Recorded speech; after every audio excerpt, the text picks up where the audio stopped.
के ज्योतिषी ने बताया भी था। माता पिता बहुत परेशान थे, शुद्धोदन उनके पिता का नाम था। माता पिता ने बहुत कोशिश की कि इस बच्चे का मन विरक्त न हो। अच्छा महल बनवाया, सारी सुविधाएं दी। जैसे ही बुद्ध थोड़े से किशोरावस्था में आए, उस समय की दुनिया की सबसे खूबसूरत महिला से, लड़की से, यशोधरा से उसकी शादी करवा दी। यशोधरा के पिता ने काफ़ी एग्ज़ाम लिए बुद्ध जी के, वो सारे एग्ज़ाम में पास हुए तब जाके शादी हुई, ऐसे नहीं हुई। शादी हुई तो बुद्ध भी ठीक था, रमे रहे उस जीवन में।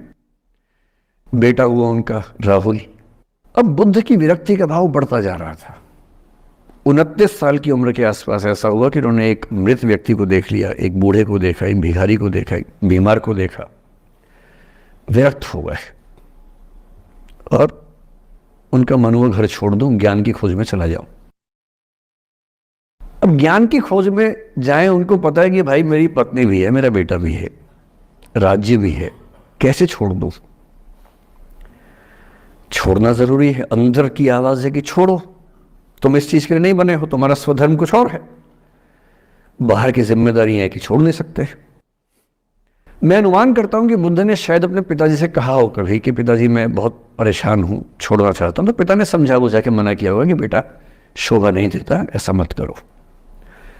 हो सकता है पत्नी से भी बात की हो, पत्नी ने भी कहा हो कि ये क्या बात हुई, हम सबका जीवन तुम पे टिका है, बच्चा अभी बिस्तर से भी नहीं उतरा है, अभी तो चलना भी नहीं शुरू किया है, तुम ऐसी बात कर रहे हो। इसका जिक्र नहीं मिलता इतिहास में कि ये बात हुई कि नहीं हुई। और एक दिन बुद्ध ने तय किया और वो आधी रात को पत्नी और बेटे को सोता हुआ छोड़ के चले गए।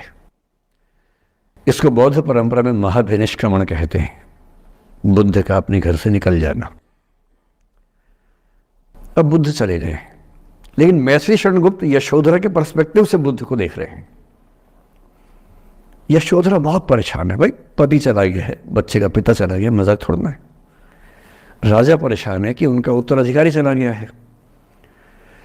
यशोधरा इतनी परेशान है, बहुत लंबे समय तक छंद आते रहते हैं कि वो कितनी बेचैन है, कितनी परेशान है। लेकिन यशोधरा की सबसे बड़ी परेशानी इस बात से नहीं कि बुद्ध चले गए, इस बात से है कि बिना बताए चले गए, भरोसा नहीं किया। और वो अपनी सहेली से कहती है, सिद्धि हेतु स्वामी गए, यह गौरव की बात। मुझे गर्व है कि मेरा पति इतने महान काम के लिए गया है।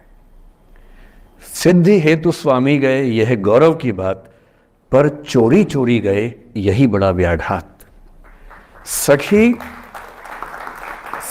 वो मुझसे कहकर जाते, कह तो क्या वो मुझको अपनी पथ बाधा ही पाते, क्या मैं रास्ता रोकती उनका? उसके मन में ये मलाल है कि बिना बताए चले गए। वो इस भाव को लेट गो नहीं कर पा रही है, परेशान है। फिर बुद्ध को ज्ञान मिला 6 साल की तपस्या के बाद, बोधगया में बोधि वृक्ष के नीचे ज्ञान मिला। बात फैल गई। जो 5 शिष्य बुद्ध को छोड़ के भाग गए थे उनके बुरे वक्त में, उन्हीं 5 को बुद्ध ने सबसे पहले ज्ञान दिया सारनाथ में, जिसको धर्मचक्र प्रवर्तन कहते हैं। बुद्ध की ख्याति बढ़ने लगी। शुद्धोदन ने बुद्ध के पास, अपने बेटे के पास कई लोगों को भेजा ये कहने के लिए कि भाई यहां भी तो आओ, हमसे भी तो मिलो। बुद्ध का ऐसा प्रताप था कि जो उनके पास जाता वो बुद्धम शरणम गच्छामि हो जाता, वापस ही नहीं आता। तो फिर शुद्धोदन ने बुद्ध के बचपन के एक दोस्त को ये कह के भेजा, भैया मैं जानता हूं तुम वापस नहीं आओगे, पर प्रभावित होने से पहले बोल देना कि पापा याद कर रहे थे। तो वो गया, उससे वायदा निभाया, हो तो गया, बुद्ध के संग में दीक्षित हो गया, पर वायदा निभा दिया। तो बुद्ध ने कहा जरूर जाऊंगा, पिताजी की आज्ञा है तो जाऊंगा ही जाऊंगा। बुद्ध पहुंचे अपने कपिलवस्तु, जो अपना इलाका था वहां पहुंचे। पूरे कपिलवस्तु में, नेपाल सिद्धार्थनगर से नेपाल जाएंगे तो नेपाल बॉर्डर पे कपिलवस्तु है। मैं देखने गया था वो जगह जहां बुद्ध पैदा हुए थे, बड़ा सुंदर स्थान है, आप भी जाकर देखें कभी। तो बुद्ध पहुंचे रात को, एक धर्मशाला में रुके। अब वहां हल्ला मच गया कि राजा का बेटा धर्मशाला में। बुद्ध ने कहा भाई मैं देखो राजा का बेटा बन के नहीं आया हूं, मैं बुद्ध बन के आया हूं। सुबह उठ के भिक्षा मांगने लग गए उस इलाके में, अपने ही पिता के राज्य में। पिता ने सिर पीट लिया कि भाई क्या कर रहे हैं, फिर बुद्ध ने सूचना भिजवाई कि मैं बुद्ध हूँ, बेटा हूँ संयोग से, ठीक है मैं आ रहा हूँ मिलने के लिए, पर मैं बुद्ध होके आया हूँ, मेरी चर्या है, नियम है, मैं भिक्षा से ही जीवन जीता हूँ अपना। ठीक है, पिताजी ने कहा चल कोई बात नहीं।